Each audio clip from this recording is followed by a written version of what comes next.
नमस्कार दोस्तों, स्वागत है आपका इस वीडियो में। इस वीडियो में मैं करंट अफेयर के कुछ प्रश्नों को लेकर आया हूं। तो चलिए शुरू करते हैं इस वीडियो को। अब हम जानते हैं कि किन किन देशों की मुद्रा का नाम मतलब करेंसी का नाम रुपया है। तो देखिए, इंडिया का तो है ही है, पाकिस्तान का भी, इंडोनेशिया का भी, मालदीव का भी, मॉरिशस का भी, नेपाल का भी, सेशल्स का भी और श्रीलंका का भी। सेशल्स एक हिंद महासागर में देश है।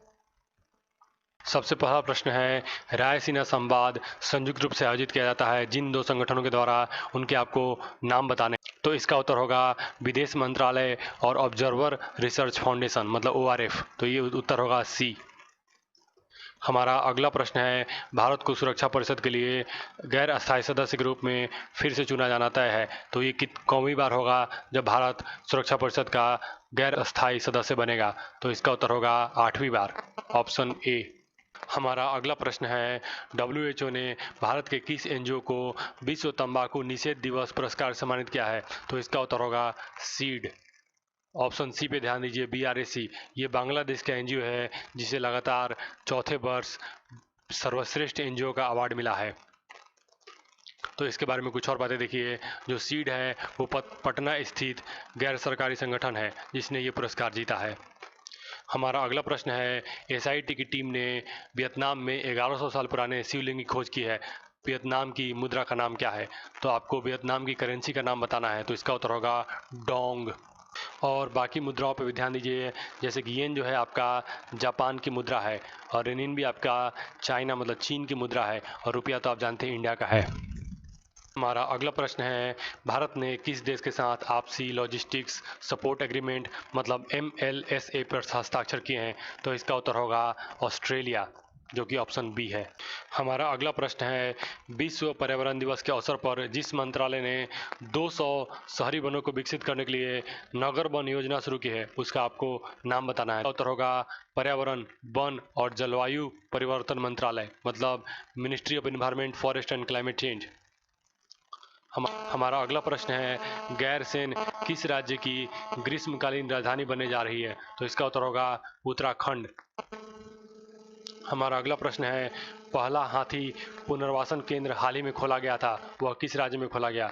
तो इसका उत्तर होगा केरल। हमारा अगला प्रश्न है, किस देश ने अंबरनाया नदी में भारी तेल रिसाव के बाद आपातकाल की घोषणा की। तो इसका उत्तर होगा रूस। अंबरनाया नदी जो है वो रूस में है। हमारा अगला प्रश्न है, USAID के साथ साझेदारी में EESL ने मैत्री नाम से एक कार्यक्रम शुरू किया है जिसका उद्देश्य क्या है। तो इसका उत्तर होगा स्वस्थ और कुशल ऊर्जा निर्माण के लिए मतलब for healthy and energy efficient building, मतलब जो भी बिल्डिंग बने उनमें एनर्जी की खपत कम से कम हो, ये उद्देश्य है मैत्री का। अगर आप चाहते हैं कि सबका फुल फॉर्म देखें तो देखिए, ये सब इनके फुल फॉर्म है। EESL का मतलब होता है एनर्जी इफिशिएंसी सर्विसेज लिमिटेड, ये एक भारत सरकार की कंपनी है। और USAID का मतलब होता है United States Agency for International Development. और मैत्री है market integration transformation program for energy efficiency. तो ये एक महत्वपूर्ण क्वेश्चन बन सकता है फुल फॉर्म से रिलेटेड। अब हम कुछ सुपर फास्ट जनरल नॉलेज देखते हैं। सबसे पहला है, IMEI नंबर कितने अंक के होते हैं। नगोबा जत्रा महोत्सव कहाँ मनाया जाता है। तीसरा प्रश्न है, IBM के नए CEO कौन है। हमारा अगला प्रश्न है, हुसोल बकुला रिम्पोची हवाई अड्डा कहाँ स्थित है। हमारा पांचवा प्रश्न है, प्रधानमंत्री स्वनिधि योजना किससे जुड़ी हुई है। हमारा अगला प्रश्न है, अंकिता रैना किस खेल से जुड़ी है। हमारा सातवां प्रश्न है, गोगीबिल सामुदायिक रिजर्व किस राज्य में स्थित है। तो इसका उत्तर देखते हैं।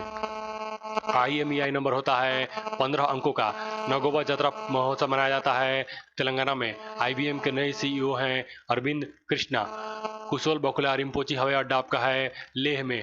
प्रधानमंत्री स्वनिधि योजना है स्ट्रीट वेंडर्स के लिए। स्ट्रीट वेंडर मतलब जो खोमचे वाले होते हैं, जो ठेला वाले होते हैं, वो होते हैं। अंकिता रैना जुड़ी हैं टेनिस से। गोगीबिल सामुदायिक रिजर्व है कटिहार बिहार में। इस वीडियो को देखने के लिए आपका बहुत बहुत धन्यवाद।